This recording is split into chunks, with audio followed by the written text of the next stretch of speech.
Hello বন্ধুরা, সবাই কেমন আছো? আজকে আমি আবার অনেক দিন পর এলাম। কদিন একটু বেড়াতে গেছিলাম, সেজন্য তোমাদের সাথে গল্প করা হয়নি। আজকে করব পাবদা মাছের ভাপা। তো পাবদা মাছগুলো ভালোই বড় সাইজে আছে। সর্ষে আর পোস্ত লঙ্কা ভিজিয়ে রেখেছি। তার সঙ্গে একটু রসুন দিয়ে দেবো, কয়েক কোয়া রসুন দেবো, বেশি দেবো না। রসুনটা দিলে ভালো খেতে হবে, বেশ গন্ধটাও সুন্দর আসবে। পাবদা মাছগুলো প্রথমে ভালো করে জল ঝরিয়ে রেখেছি, একটু ফ্রিজে ছিল। তো নুন দিয়ে দিচ্ছি, নুন, হলুদ ভালো করে মাখিয়ে নেব। তোমরা সবাই কেমন আছো? খুব গরম পড়েছে, সবাই খুব ভালো থাকবে। গরম পড়েছে, আমাদেরও প্রচণ্ড গরম লাগছে, এখানে খুব গরম পড়েছে। প্রথমে নুন হলুদ দিয়ে দিলাম, সর্ষের তেল দিয়ে দিচ্ছি।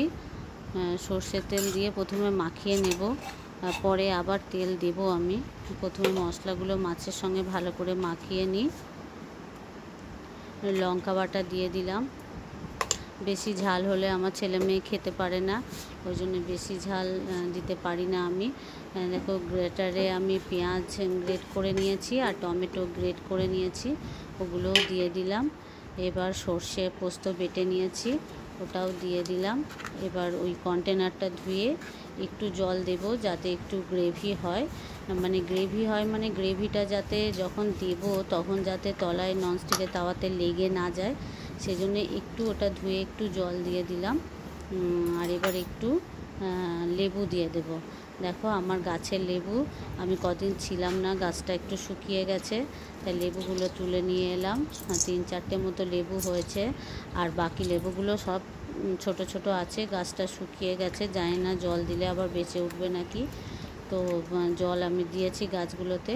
এবার মশলাটা ওর সাথে ভালো করে মাখিয়ে নিচ্ছি। ভালো করে মাখিয়ে কিছুক্ষণ যদি রেখে দিতে পারো তাহলে খুবই ভালো। 10-15 মিনিট যদি রেখে দিতে পারো, মাছের ভেতরে নুনগুলো ঢুকবে।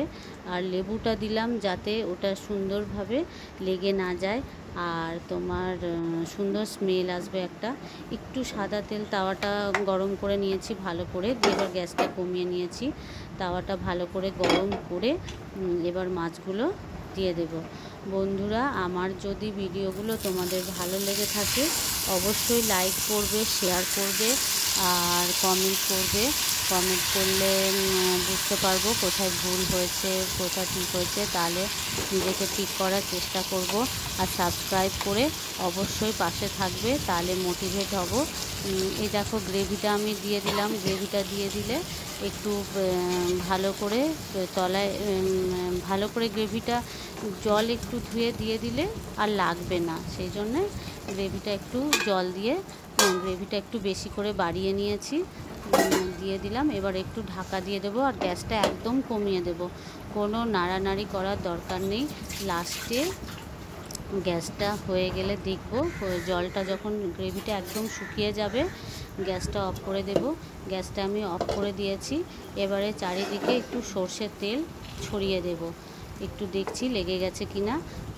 এখন গরমে মনে হবে যে লেগে গেছে, কিন্তু আমি এটাকে গরম অবস্থায় কোনো কিছু করব না। এটাকে একটু সর্ষের তেল ছড়িয়ে দেব চারপাশে।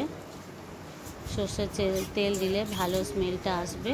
সর্ষের তেলটা ছড়িয়ে দিয়ে পরে কিছুক্ষণ পরে আমি এটাকে তুলে অন্য কন্টেনারে রেখে দেবো, বাটিতে। একটু বেশি করে সর্ষের তেল দিলে খেতে অবশ্যই ভালো লাগে। সর্ষের তেল দিলাম, কিছুক্ষণ একটু ঠান্ডা হতে দিয়েছি আমি, যাতে গরম অবস্থায় তুললে তাওয়াতে লেগে যাবে, সেই জন্য আমি কিছুক্ষণ ঠান্ডা হতে দিয়েছি। এবারে আমি বাটিতে তুলে রাখবো। 2টো কাঁচা লঙ্কা দিয়ে দিলাম।